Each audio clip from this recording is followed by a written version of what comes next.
প্রাচীন রূপকথার সঙ্গে বর্তমানের লড়াইটা এখনো জারি আছে। রূপকথার গল্পে আমরা যে সমস্ত জায়গাগুলোর নাম পড়েছি, যেমন ট্রয় বা অলিম্পাস পর্বত, সেগুলো কি বর্তমানে এখনো আছে? কি মনে হয় বলুন তো? যখন প্রাচীন উপকথা কিংবা পৌরাণিক গল্পের প্রসঙ্গ উঠে আসে, তখন কল্পকাহিনীর সামনে সত্যের দাঁড়িয়ে থাকাটা কিন্তু মুশকিল হয়ে যায়। অধিকাংশ উপকথাই পুরোপুরি কাল্পনিক হয়, সেগুলোর সত্যতা, বাস্তবতা তার কোনো অস্তিত্ব পাওয়া যায় না। কিন্তু জানেন কি, প্রাচীনকালের মানুষ এই বাস্তব জিনিসের উপর ভিত্তি করেই গল্প সাজিয়েছিলেন।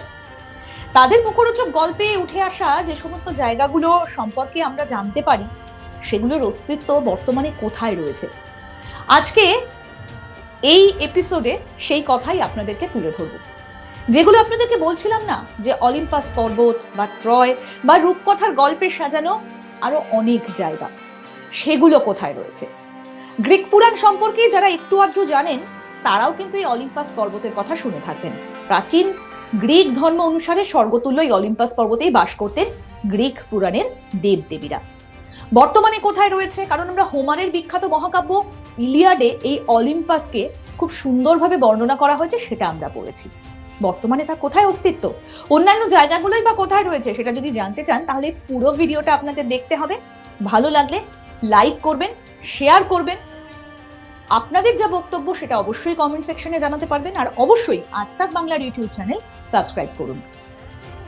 এইসব জায়গাগুলোর কথা তো বলবোই, কিন্তু তার আগেই ভারতবর্ষের বুকে ভীমকা মটকা, ভীম নাকি জল এনে সংরক্ষণ করে রাখতেন এখানে। আর কথায় আছে, ভীমকা মটকার জল নাকি আজও ফুরোয় না। কত শত বছর ধরে এখনো রয়েছে সেই ভীমকা মটকা। কোথায়? যদি না জেনে থাকেন, এই আই বাটনটা একবার টাচ করুন আর জেনে নিন অজানা ইতিহাস। তাহলে চলুন আমরা বরং অলিম্পাস পর্বতকে খুঁজি। বাস্তব দুনিয়ায় অলিম্পাস হলো গ্রিসের সব থেকে উঁচু পর্বত। এই পর্বতে চূড়ার সংখ্যা মোট 52টা, আর প্রচুর গভীর গিরিখাত রয়েছে। প্রাচীনকালে বলা হতো মিটিকাস চূড়াতে দেবতারা বসবাস করছেন। গ্রিকদের মধ্যে প্রচলিত একটা স্বভাব ছিল যে এমন উঁচু পাহাড় দেখলেই তারা সেটাকে অলিম্পাস বলে ডাকতেন। শুধুমাত্র গ্রিসেই অলিম্পাস নামে 4টে পর্বতের চূড়া রয়েছে। এরপর তুরস্কে এর সংখ্যা 3, আর সাইপ্রাসে 1টা। এছাড়াও উত্তর আমেরিকায় অলিম্পাস নামে মোট 9টা পর্বতের চূড়া রয়েছে। মজার ব্যাপার হলো, শুধু পৃথিবীতেই নয়, মঙ্গল গ্রহেরও একটা পর্বত চূড়ার নাম অলিম্পাস। হলো তো বর্তমানের সঙ্গে সাযুজ্য। এবার বলবো শেরউড ফরেস্টের কথা। হলিউডের কল্যাণে রবিন হুডের কিংবদন্তি আজ সারা বিশ্বে সমাদৃত। বেশিরভাগ গল্পে দেখা যায় ধনীদের কাছ থেকে সম্পদ লুট কেড়ে এনে গরিবদের মধ্যে বিলিয়ে দিতেন রবিন হুড। বাস্তবে রবিন হুড চরিত্রের অস্তিত্ব ছিল কিনা এবং কিংবদন্তির উৎসগুলো নিয়ে নানা রকম বিতর্ক থাকলেও 1226 সালে ইংল্যান্ডের আইনি নথিপত্রে পাওয়া যায় রবার্ট হর্ড নামে এক ব্যক্তির পরিচয়, যার সম্পদ বাজেয়াপ্ত করে তাকে নির্বাসনে পাঠানো হয়েছিল। অনেক ঐতিহাসিক এটাও দাবি করেন যে রবিন হুড নামটি একদল ডাকাত ছদ্মনাম হিসেবে ব্যবহার করতেন। তবে রবিন হুডের সঙ্গে সম্পৃক্ত গল্পগুলোতে বারবার ইংল্যান্ডের নটিংহামে শেরউড ফরেস্টের নাম উঠে এসেছে।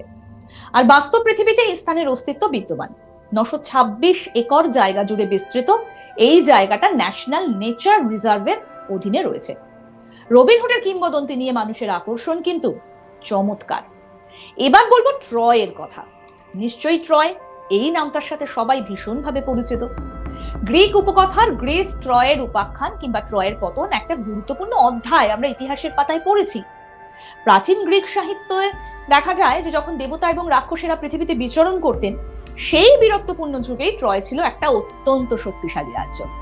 পৌরাণিক কাহিনী অনুসারে গ্রিস ট্রয় যুদ্ধের শুরুটা হয়েছিল তখন ট্রয়ের রাজা প্রায়ামের পুত্র গ্রিসে এসে হেলেনকে অপহরণ করে নিয়ে গিয়েছিলেন। এটাই শুরু হয়েছিল।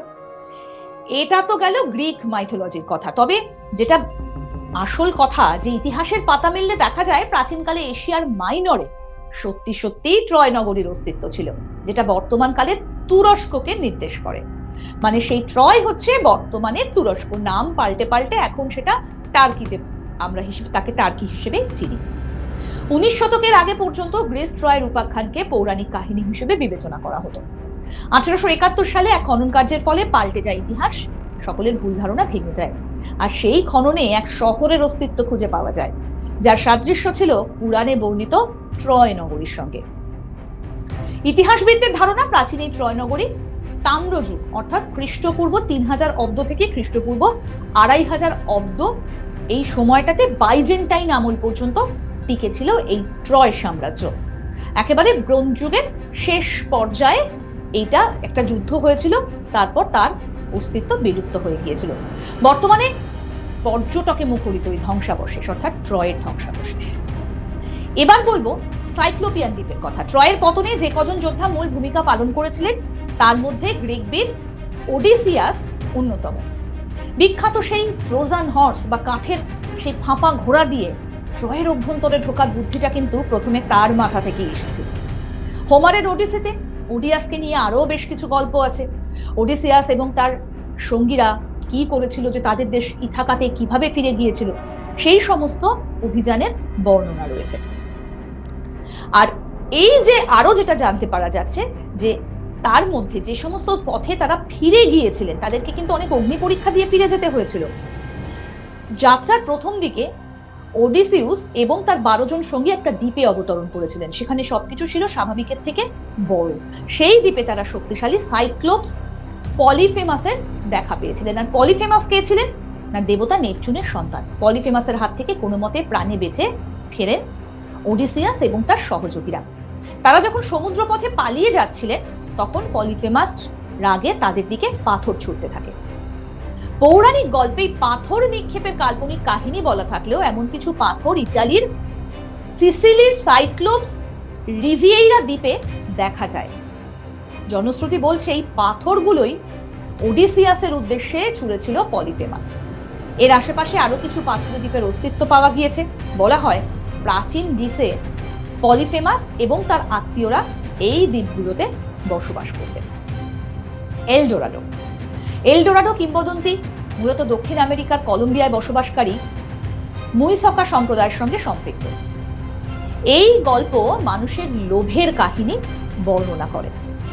তো এই কাহিনী অনুযায়ী সোনার প্রতি তাদের কিন্তু প্রচুর লোভ ছিল, তাই ওই গোত্র প্রধান নিজেকে সোনা এবং জহরত দিয়ে ঢেকে গুয়াতাভিটা হ্রদে ডুবে যায়।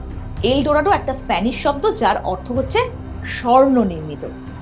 16 শতাব্দীতে স্প্যানিশরা এলডোরাডোর খোঁজ করতে শুরু করে, সোনা খুঁজে পাননি। পরে লোকমুখে প্রচলিত হতে থাকে এই কিংবদন্তি এক মানুষের বদলে একটা শহরে পরিণত হয় এবং অতিরঞ্জিত হয়ে সোনায় আচ্ছাদিত একটা সাম্রাজ্যের রূপ নিয়েছিল। স্প্যানিশরা সোনার রাজ্য আবিষ্কারের আশা নিয়ে তন্ন তন্ন করে খুঁজেছে কলম্বিয়া, ভেনেজুয়েলা, গায়ানা এবং ব্রাজিলের বিভিন্ন জায়গায়।